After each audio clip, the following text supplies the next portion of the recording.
Olá pessoal, conforme eu prometi para vocês domingo passado, na conversa que eu tive lá, deliciosa com a dona Ivani, eu ia trazer aqui um convidado para lá de especial. Eu estou falando do professor Evaristo. O professor Evaristo é o seguinte, ele tem, sei lá, formado em 66, gente. Então vocês fazem a conta aí, ele é professor daqueles que lotam as salas, viu? Professor Evaristo Marzabal Neves, ele é o nosso convidado desse domingo agora. Muito obrigado pela sua audiência. Antes de passar a conversar com ele aqui, eu queria mandar nossos recados paroquiais. O primeiro é dizer que a plataforma Agro Revenda, que está aqui, a revista Agro Revenda aqui em minhas mãos, é uma das apoiadoras aqui do nosso Domingão do Carlão, e eu até já presenteei o professor Evaristo com um exemplar dessa revista, e ele já me disse que já está lá na biblioteca da Exalc. Então, ó, obrigado a vocês aí da Agro Revenda por patrocinar, e também lembrar que a Employer é a empresa que entende de tudo do RH, é a empresa que está patrocinando o nosso programa Domingão do Carlão já há 3 temporadas. Então, muito obrigado a todo o time lá da Employer. Está aqui na minha camisa, Employer, tudo do RH. Esse pessoal entende tudo do trabalho temporário. Bom, gente, é uma delícia. Eu hoje fui recebido aqui com altas honras aqui na casa do professor, e todo mundo, primeira coisa que eu vi foi esse quadro aqui atrás, e estava lendo aqui esse quadro, todas as dedicatórias dizem Vavá. Então, aqui do meu lado já não está mais então o professor Evaristo Marzabal Neves, mas sim o professor Vavá. O professor, obrigado pela sua gentileza, obrigado pelo convite, obrigado pelo almoço de hoje aqui, viu? Imagine, você fica à disposição para mais vezes. Pode. Eu sou facinho, viu, professor? Não, mas pode. A dona Maria, nossa cozinheira, ela recepciona aí muito bem, viu? Maravilha, então, gente. Está convidado para outras vezes, viu? Com certeza. Não precisa ser para entrevista. Não, né? Ô, gente, a gente está gravando esse programa, que delícia que foi hoje aqui, esse papo gostoso. Ô, professor Vavá, deixa eu te falar, a gente conhece, vamos conhecendo o espírito do nosso programa aqui no Domingão do Carlão. A gente está diante de um professor que já recebeu todas as homenagens possíveis, nós vamos falar sobre isso. Ele é, enfim, o concurso aqui, é um cara top, é da mais alta das prateleiras aí do mundo acadêmico, e todo mundo tem história, professor. Eu queria que o senhor começasse contando um pouco essa sua história. Aonde que começou essa vocação de ser professor? Me conte um pouquinho da sua história, das suas origens, das suas raízes. Onde é que elas estão? Então, bem. Vamos voltar no tempo, né? Uhum. Eu acredito que nem você era... Seus pais não eram nascidos. Lá em 1958, vim participar dos Jogos Abertos aqui do interior, em Piracicaba. Eu sou de Lins, né? Uhum. Natural de Lins. E nós perdemos logo, mas uma delegação de Lins ainda permaneceu. Uhum. E eu tinha aqui... um conhecimento que era um amigo também, que eu tinha conhecido em Itararé, que o pai dele era promotor público, né? Uhum. O Pádua. E depois também ele jogava basquete, e ele falou, olha, aqui tem passeios, né, bonitos e tal, você não quer conhecer a escola agrícola? Tudo bem. Daí pegamos o bonde, né, atrás da catedral, porque ao longo dos meus 5 anos aqui, de 62 a 66, o bonde era o meu meio de transporte, né, o bondinho nosso. E fomos lá. Logo que nós adentramos, quem conhece a Exalc, lá o portão principal, e eu vi aquele parque, né, que o nosso parque é um parque inglês, né, de uma beleza, eu falei, nossa mãe, um dia acho que, né, eu venho aqui fazer o curso. Tá? E ao longo do curso falei, não, aqui vai ser o meu destino futuro, né? Tanto assim que eu batalhei até voltar em 1972, que eu vim dar aula, né? Daí fiquei. Então, foi como um amor à primeira vista, né? Daí eu terminei o científico, né, em 1959, mas não tive jeito, como eu jogava basquete, tinha um tenente lá do Exército, né? Uhum. Lá era 4º batalhão de caçadores, eu acabei ficando, né? Poxa vida, daí o ano 60. Em 61 eu vim fazer aqui o cursinho, tá? Sempre com a ideia que o meu futuro, né, seria a Exalc, tá? E ingressei em 1962. Daí até 1966, né, fiz aí o curso, né? O senhor é a família, né, um pouco da sua família, eu acho que se tem uma coisa que eles valorizavam muito era a educação, né? Porque para entrar aqui, eu imagino que o senhor precisava ser um bom aluno lá atrás, né? Pegando o histórico, né, meu avô paterno era o ferroviário, né, da Santos Jundiaí, aquele tipo português austero, né? O meu pai, a mãe, né, ali naquele tempo não tinha hospital, essas maternidades, né, tal. Ela veio a falecer, né? Que seria aí a mãe, né, a minha avó. Sua avó. E daí meu pai conviveu, né, com o pai e a madrasta, mas aos 12 anos ele se mandou para trabalhar lá em São Paulo. Depois ele, como viajante, né, ele, porque a minha mãe era de Promissão, natural, meu avô Evaristo, né, minha avó Catarina, né, tinha residência e os filhos lá. E meu avô Evaristo tinha uma pensão lá. Entendi. E meu pai ficava lá, né, ficou hospedado, pronto, amor à primeira vista também, e acabou casando lá em 1930. Daí ele foi para Lins, né? Ficou lá toda a vida em Lins, né? Era juiz de paz, tinha lá um comércio, né? E se dedicou a vida toda lá para Lins. Mas o que ele ensinou, passou, era o seguinte, dizia sempre para mim, filho, você pode, né, escolher a profissão que você quiser, tudo pode, né? A única coisa é o seguinte, a herança que eu quero te dar é a educação. Porque ele falou, eu não tive essa oportunidade, né? Ele fez até o 2º ano de grupo naquela fase, imagine, ele é de 1907, né? E daí eu, né, tentei aqui, eu lembro até hoje que naquele tempo era escrito, prático e oral, né? E era aqui mesmo, dentro da Exalc. Então, eu estava saindo da última prova, né? Falei, pai, acho que não deu, quase chorando e tal. Ele deu aquela mensagem assim, filho, não só de pão vive o homem. Legal. Lembra-se que eu quero deixar, né, como herança, educação. Se você quiser voltar para cá, pode vir que, né, eu garanto, tá? Maravilha. Pode vir. Certo? Depois, sim, você vai cuidar da sua vida, entendeu? Então, foi assim, tanto assim que morei em República, nossa República eram, né, 10 colegas, e você recebia mesada também? Não, naquele tempo era mesada. A sorte é que era uma escola pública, né? Entendi. Então, você não tinha mensalidades, era mais os gastos de manutenção, ali, República, né, tal. Daí eu lutei para conseguir uma bolsa, né? Fui atrás de diversos programas. O dia que eu consegui a bolsa, eu cheguei, liguei para ele lá em Lins, e naquele tempo você ia na telefônica, né, que ficava aqui atrás da catedral e agendava, né, para falar, não é como um celular, o telefone, agendava, depois você, tal hora, né, e daí você voltava lá, fechava naquela cabine, né, pegava o telefone. E daí eu falei, pai, eu tenho uma boa notícia, não precisa mais mandar mesada. Agora eu vou sobreviver com a bolsa, porque foi a forma como ele nos educou, né? Entendi. Entendeu? Quer dizer, você valorizar cada coisa, cada conquista, né?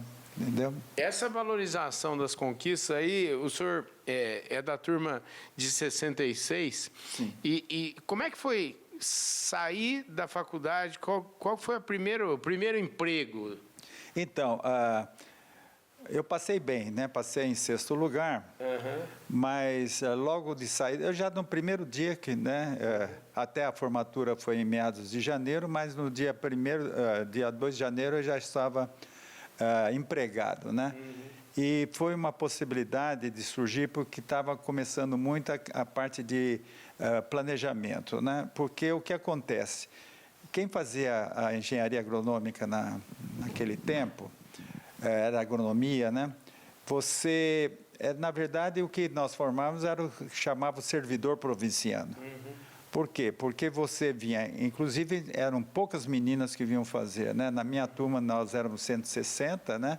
9 meninas que ingressaram. Entendi. Porque era difícil, por exemplo, uma engenheira agrônoma, né? Formada lá com seus 22, 23 anos, ir para uma casa da lavoura ou ir para o interior, trabalhar com, né, uma cultura machista, né? Do fazendeiro e tal. Então, uma boa parte delas, né, foram mais para os institutos de pesquisa. Então, o que eu falo servidor provinciano é porque você ou ia para a Casa da Lavoura, Casa da Agricultura, teve a possibilidade de empregos assim em áreas, órgãos oficiais, como IBC e tal.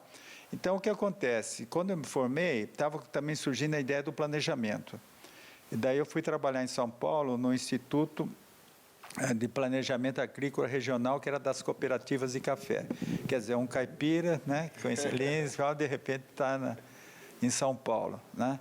E ali eu fiquei um ano e pouco, daí prestei um concurso para ingressar no Instituto de Economia Agrícola da Secretaria na área de pesquisa. E ali eu tive a oportunidade de fazer o meu mestrado, tudo, tá? Daí voltei aqui, meu sonho, lembra? Que era sempre voltar para a Exalc. Em 72 eu vim dar aula aqui a convite, né, na pós-graduação, eu já tinha o mestrado, né? E em 74, definitivamente eu vim para cá e não saio, tá?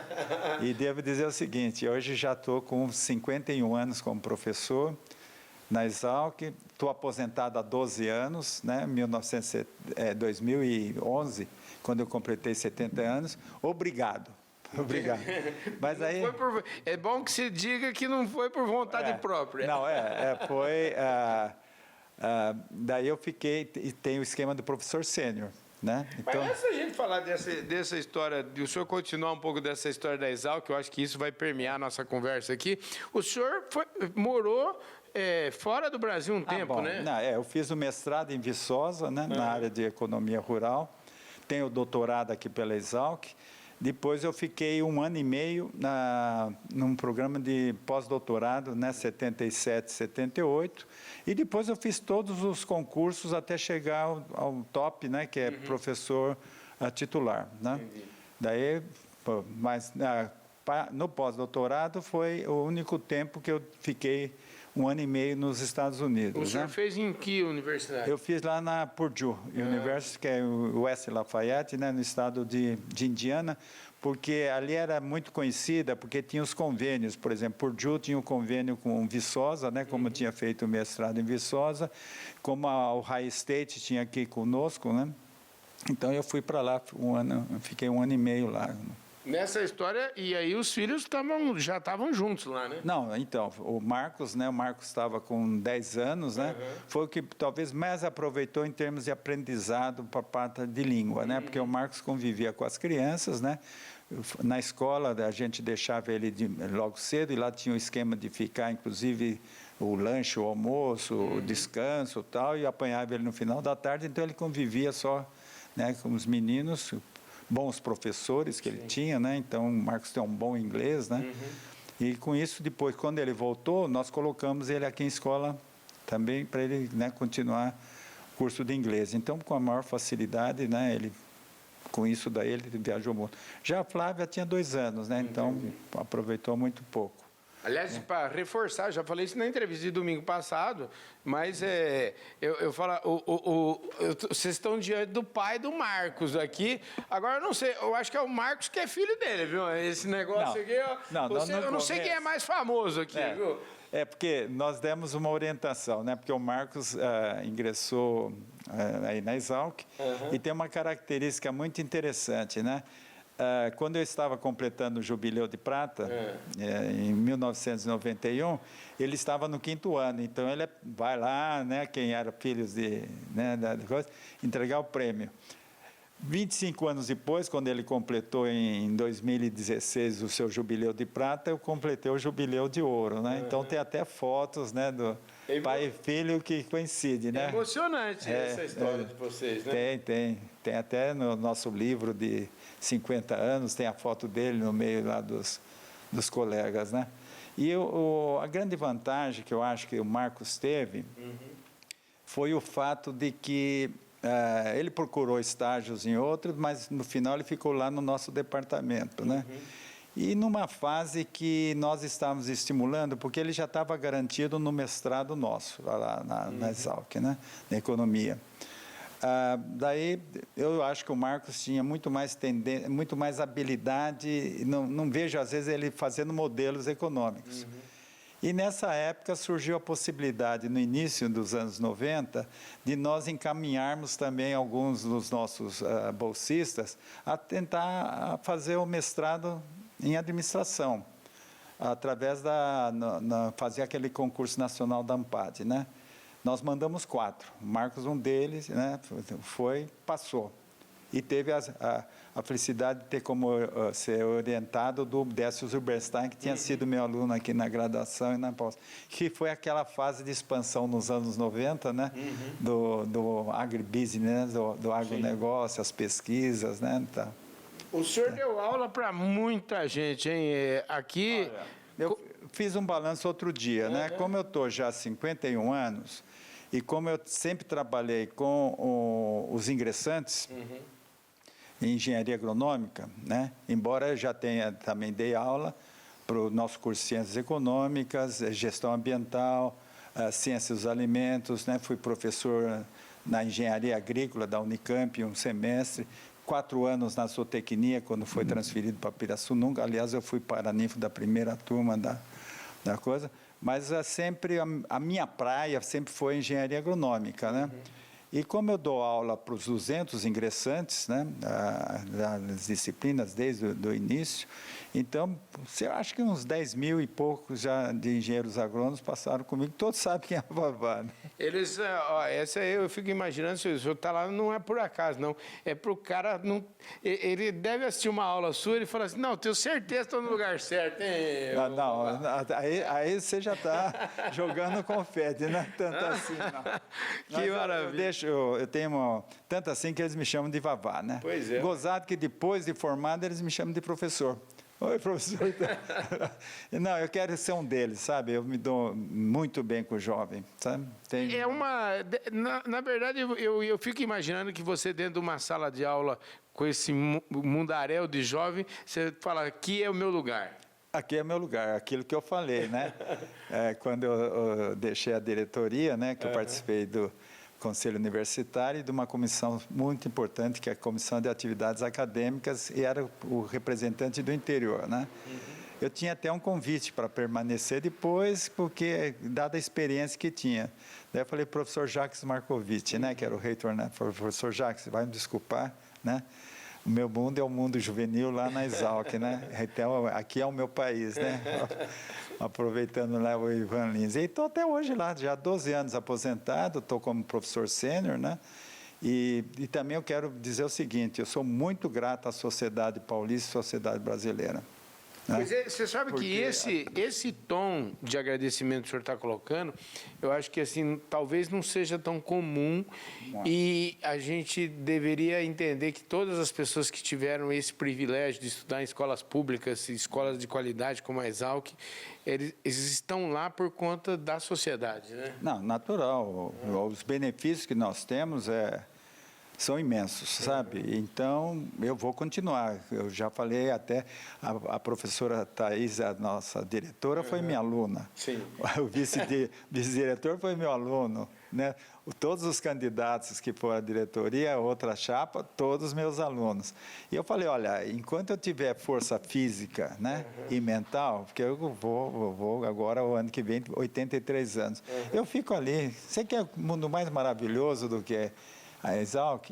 Olha os parques ali, paro ali perto do lago, na engenharia, tem os patos, os paturis, os gansos, tal. Uma beleza. E viver no meio de árvores é a coisa melhor que tem, viu? Pois é. E agora, eu acho que assim, tudo que o senhor poderia pensar, talvez como um aluno lá, de quem entrou lá em 62, saiu em 66, e depois o senhor teve uma carreira aí, teve muitas homenagens. Nós estamos aqui, esse aqui é o cantinho do Vavá, aqui na sala dele, está cheio de troféus aqui.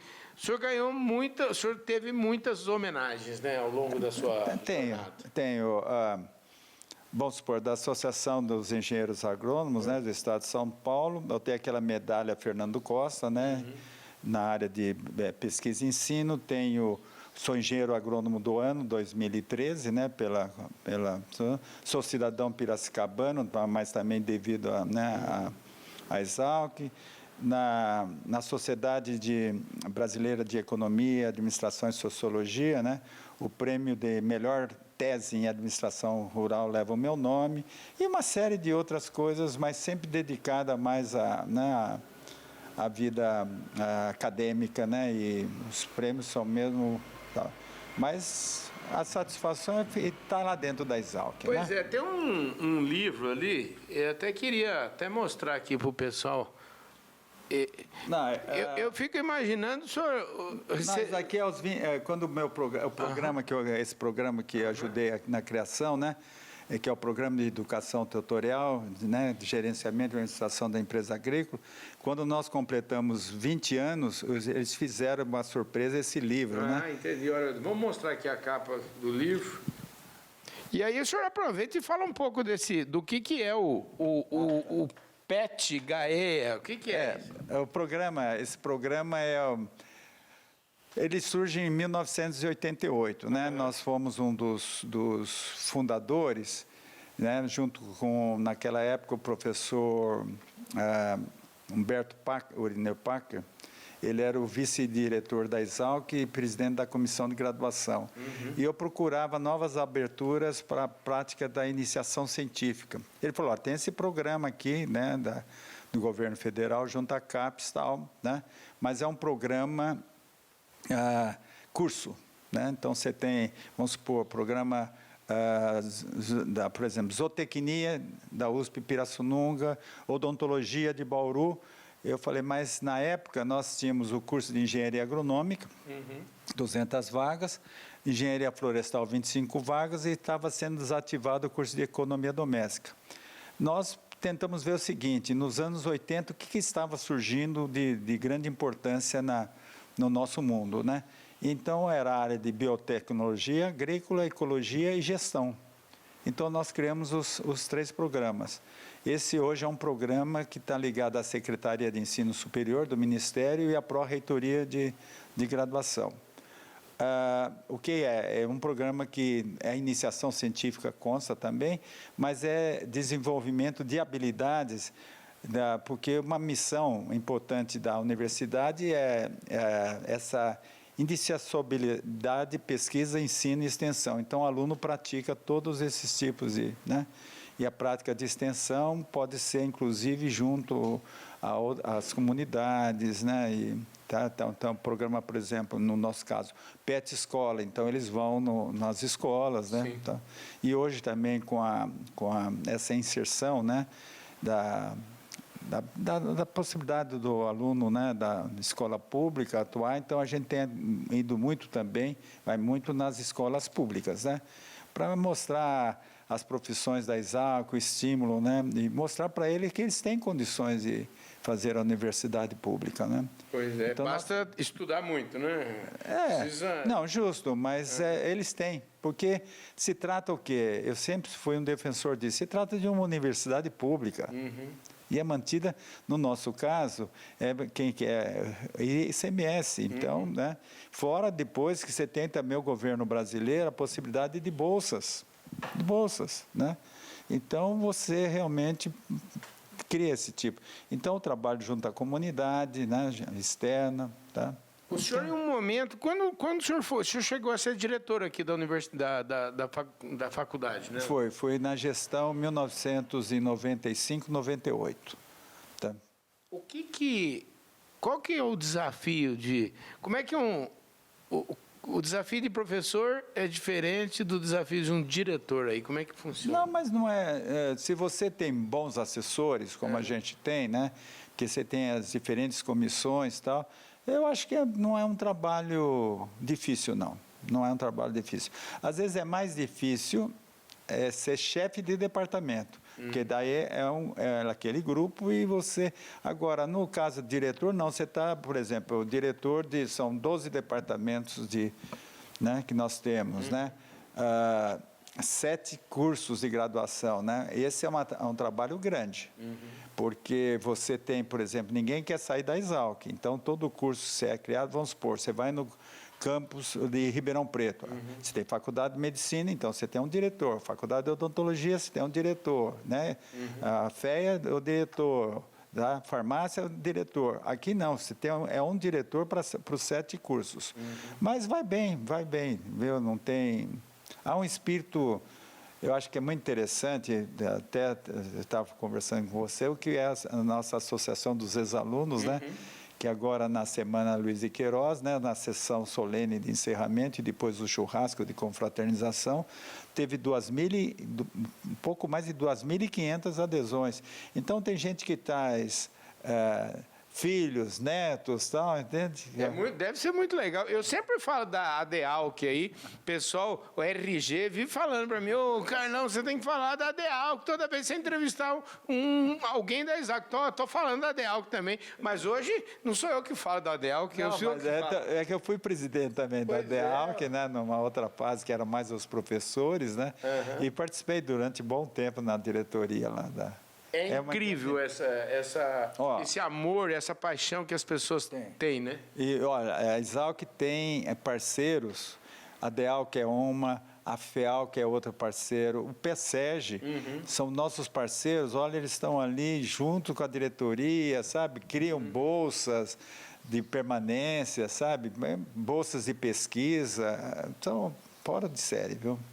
Agora, o senhor tem um troféu, pega aquele troféu lá também para nós aqui, tem um troféu aí. Ah, esse aqui? Esse aí, o que que... Esse é Deus das Séries, né? Olha, Deus das Séries. Foi o ano que eu fui engenheiro agrônomo do ano, 2013, né? 10 anos atrás.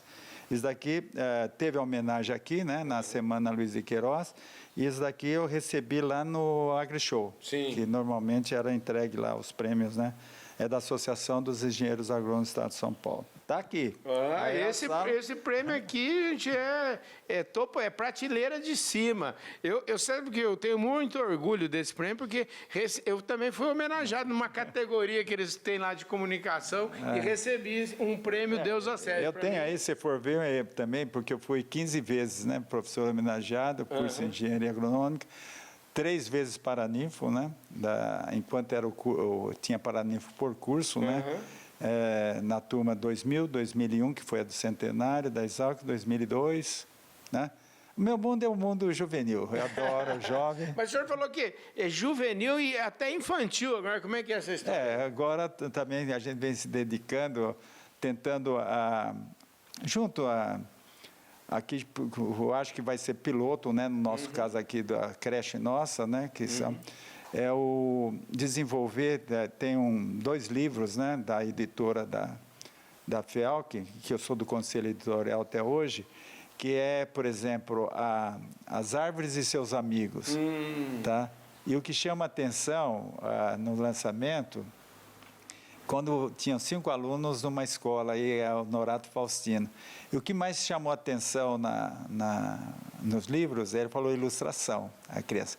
Porque a ilustração que remete a criança a entender o que faz. Por exemplo, tinha as abelhas. O que faz a abelha? Daí tem o diálogo do professor. Entendi. Então, nós estamos tentando desenvolver isso já com os pais, né? Sim. E depois levar também para a comunidade. Ou seja, a nossa ideia é o seguinte, é tentar já na primeira infância, desenvolver, né, a parte que é importante, que é a parte de educação alimentar, educação sanitária e ambiental, né, e também a parte de culto à natureza, o que representa a árvore, né, que eu brinco lá com os alunos, quando vão lá passear e tal. Quem adubou a floresta amazônica? Quem adubou essas árvores que estão na escola? A própria natureza, né? Quanto tempo existiria um ser humano sem a água e sem alimentos? Sem a vida vegetal e a vida animal? Quanto tempo? Pois é, gente. E com essa indagação, o nosso programa vai ficando por aqui.